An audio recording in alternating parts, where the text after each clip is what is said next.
If there was a super simple two-step process that could help you to ensure the long-term health and functionality of your wrists and hands in less than 2 minutes a day, would you want to know about it?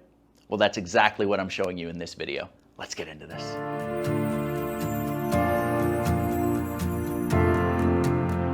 Step number 1 is the targeted elongation of the tissues in your hand and forearm in the opposite direction that they are constantly being used and asked to work in. For this, we're going to be using a modified version of the prayer stretch.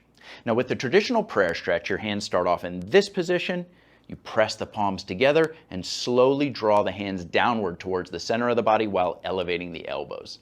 The goal is to create as much backward bend in the wrist as you possibly can and elongate all of these tissues. Our version looks very similar, but there's one very important difference, and that is that from that starting position, you're going to actively separate the fingers and the thumbs as far apart from each other as they'll possibly go.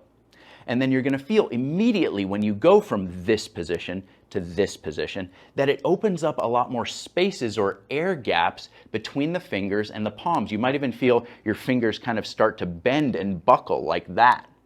And so it's going to require a lot more effort when you're actively pushing those fingers apart to close all of those spaces and air gaps and flatten those palms and those fingers together as you draw the hands downward towards the center of the body. Specifically, you can see those thumbs really wanting to bend. And that's because this version much more effectively targets the muscles here along the base of the thumb, which is one of the most common sites of osteoarthritis, and all of the little intrinsic muscles in the hand that are used with constant gripping and grasping activities. And because of that, I've found that just 60 seconds a day with really good focus and attention to detail on this stretch can produce fantastic results over time.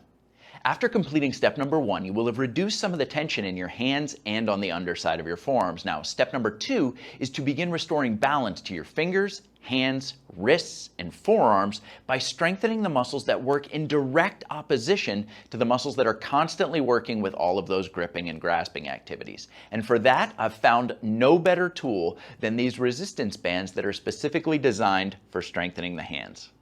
What you can see when you look at these bands up close is that there are 4 medium-sized loops that run across the upper arch. They're evenly spaced from one another, and the lower arch has one larger loop that's positioned dead center. And what you're supposed to do with this is slide your fingertips through the medium-sized loops, and the thumb goes in that larger hoop on the bottom like that. And you can see that the band is designed to provide resistance to this opening motion, just like that. And that's how you exercise it. So what I do is I slide the lowest level of resistance onto each hand, and then I work on opening the fingers as wide as I can, going back and forth. And that's how I like to do it. I like to start in close with my elbows bent and my wrists forward, and then bend the wrist backward and straighten the elbow as I open the fingers, hold for a second at full extension, and then draw back in. And repeat, just like that. Having the band on both hands at the same time just makes it much more efficient. Now, one thing that I should mention is that these bands come in a 6-piece set, and I'm using the lowest level of resistance, and that's pretty challenging for me.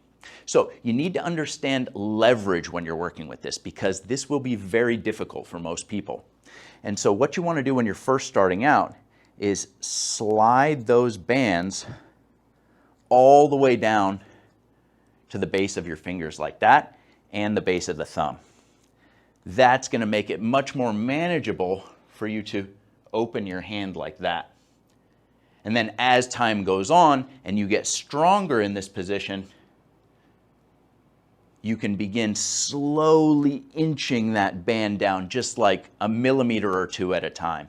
One thing that I want to mention is that for the majority of people out there, the extensor muscles that are responsible for opening the hand and extending the wrist are not accustomed to doing much work. And there's a positive side to that, which is that you really don't need to do very much to make significant gains in terms of the strength and fitness level of those tissues. And that's why I only recommend performing that hand opening exercise 2 to 3 times per week and only performing 1 set per session. Also, because the tendons of those muscles are particularly long, it's important that you schedule rest days in between those exercise sessions to allow that tissue plenty of time to adapt to the stress that you're putting on it. Now, as far as the resistance goes, you should start off with the lowest level of resistance that the bands offer and make sure to place the bands as low on the finger towards the knuckles as you possibly can. That's really going to help set you up for success. And before you even think about sliding that band further up the finger or adding a second set or going up a level in the resistance that you're using, you should focus just on performing that single set and increasing the amount of reps that you're doing slowly over time for the first 4 to 8 weeks. Go slowly, give your body plenty of time to adapt, and you're going to make the best results. Now, if you want specific product recommendations for the bands that I use for my fingers, I'll put those in the description down below. Make sure to hit that thumbs up button before you head out of here, and I'll see you next time.